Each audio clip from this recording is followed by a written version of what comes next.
So they took charge of Jesus. He went out carrying his cross and came to the place of the skull, as it is called.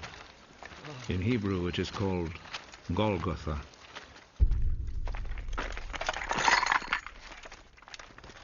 There they crucified him, and they also crucified 2 other men, one on each side, with Jesus between them.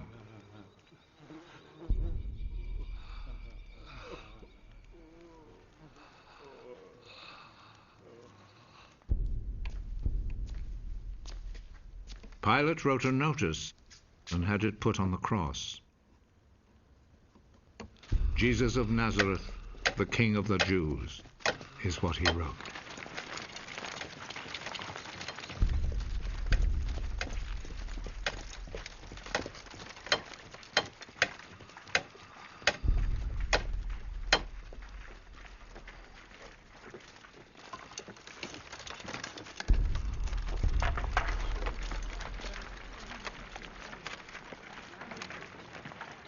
Many people read it because the place where Jesus was crucified was not far from the city.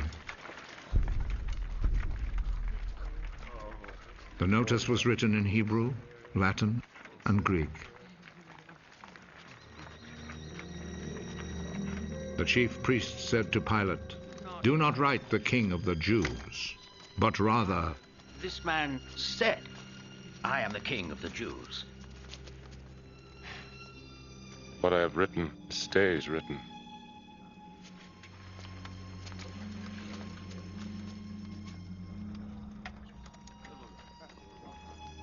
After the soldiers had crucified Jesus, they took his clothes and divided them into 4 parts, 1 part for each soldier.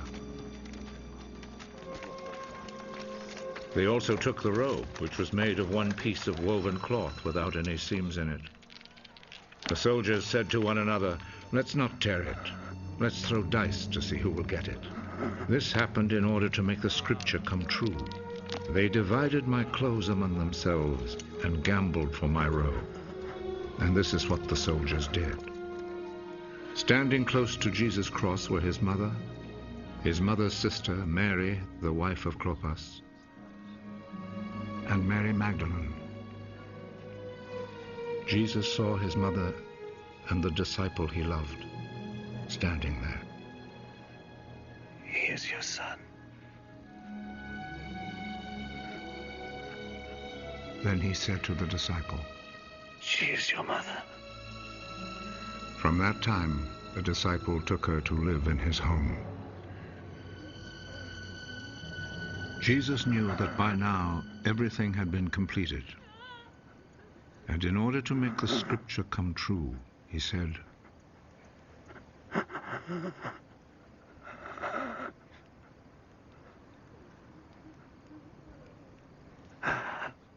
"I am thirsty." A bowl was there, full of cheap wine. So a sponge was soaked in the wine, put on a stalk of hyssop, and lifted up to his lips.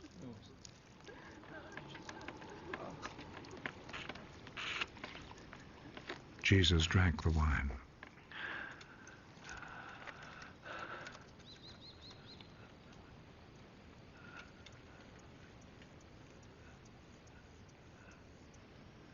"It is finished."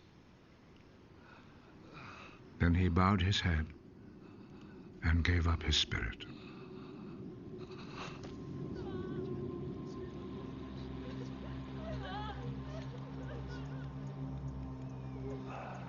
Then the Jewish authorities asked Pilate to allow them to break the legs of the men who had been crucified and to take the bodies down from the crosses.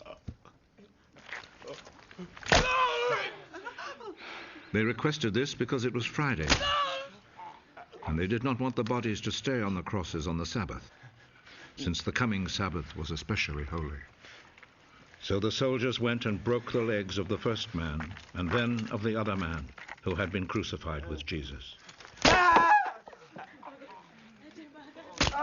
But when they came to Jesus, they saw that he was already dead, so they did not break his legs.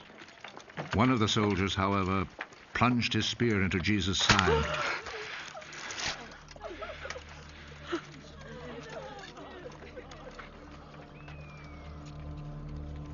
at once blood and water poured out.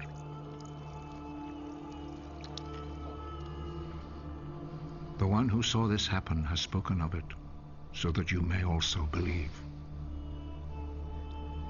What he said is true, and he knows that he speaks the truth.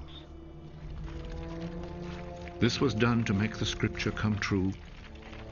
Not one of his bones will be broken. And there is another scripture that says, people will look at him whom they pierced.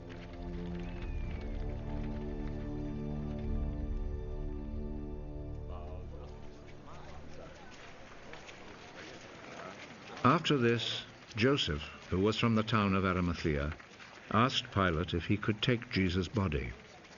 Joseph was a follower of Jesus, but in secret because he was afraid of the Jewish authorities. Pilate told him he could have the body, so Joseph went and took it away. Nicodemus, who at first had gone to see Jesus at night, went with Joseph, taking with him about 100 pounds of spices, a mixture of myrrh and aloes. The two men took Jesus' body and wrapped it in linen cloths with the spices, according to the Jewish custom of preparing a body for burial. There was a garden in the place where Jesus had been put to death, and in it there was a new tomb where no one had ever been buried.